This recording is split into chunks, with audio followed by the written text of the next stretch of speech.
পাল্টাপাল্টি শুল্ক আরোপের বাণিজ্য যুদ্ধে জড়িয়ে পড়েছে যুক্তরাষ্ট্র ও চীন। বিশ্বের সব দেশ আপাতত রেহাই পেলেও চীনা পণ্যের শুল্ক বাড়িয়েই যাচ্ছে যুক্তরাষ্ট্র।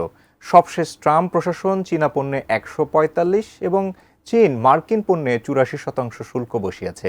বড় দুটি দেশের মধ্যে সম্পর্কের এই টানাপোড়েন বিশ্বের অর্থনৈতিক স্থিতিশীলতার জন্য হুমকি বলছেন বিশ্লেষকরা। বিস্তারিত সঞ্জিদা সিলভিয়ার রিপোর্টে। নির্বাচনী প্রতিশ্রুতি অনুযায়ী মার্কিন বাজারে সব দেশের পণ্যের উপর বিশাল শুল্ক আরোপ করেন প্রেসিডেন্ট ট্রাম্প।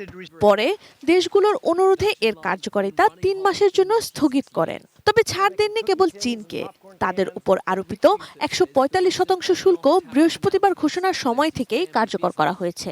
এর আগে চীনও তার বাজারে মার্কিন পণ্যের শুল্ক বসিয়েছে 84%। তবে এরপরও মন্ত্রিপরিষদের বৈঠকে ট্রাম্প জানান তিনি চীনের সঙ্গে চুক্তি করতে চান। প্রেসিডেন্ট শি জিনপিং এর সাথে তার দীর্ঘদিনের বন্ধুত্ব। দুজনের ব্যক্তিগত রসায়ন এই পরিস্থিতি নিষ্পত্তিতে সহায়তা করবে বলে আশাবাদী তিনি।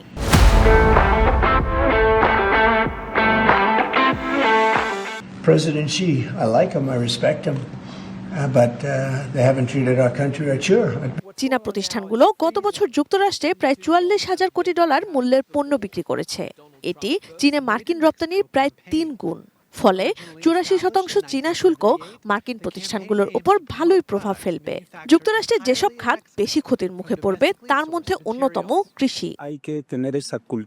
চীন বলছে তারা উস্কানিতে ভয় পায় না। বিশ্ব বাণিজ্য সংস্থায় যুক্তরাষ্ট্রের বিরুদ্ধে আরেকটি অভিযোগ দিয়েছে তারা। অনলাইন মার্কেট প্লেস অ্যামাজনে নিজেদের পণ্যের দাম বাড়ানোর প্রস্তুতি নিচ্ছেন চীনের ব্যবসায়ীরা।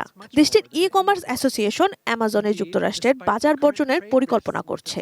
রপ্তানি নিয়ন্ত্রণে আরও ব্যবস্থা নেওয়ার ঘোষণাও দিয়েছে চীনের বাণিজ্য মন্ত্রণালয়। দুদেশের মধ্যকার তিক্ততার প্রভাব পড়েছে অন্য অঙ্গনেও।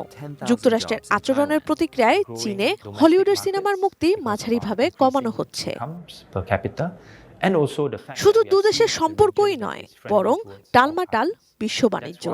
আন্তর্জাতিক মুদ্রা তহবিলের তথ্য অনুযায়ী চলতি বছর বিশ্ব অর্থনীতির প্রায় 43% যুক্তরাষ্ট্র ও চীনের দখলে। বিশ্লেষকদের আশঙ্কা, দুদেশের বাণিজ্য যুদ্ধ যদি প্রবৃদ্ধিকে ধীর করে দেয় কিংবা মন্দা সৃষ্টি করে, তাহলে এর প্রভাব বিশ্বের অন্যান্য দেশেও পড়বে। Sanjida Sylvia, desk report, ATN news.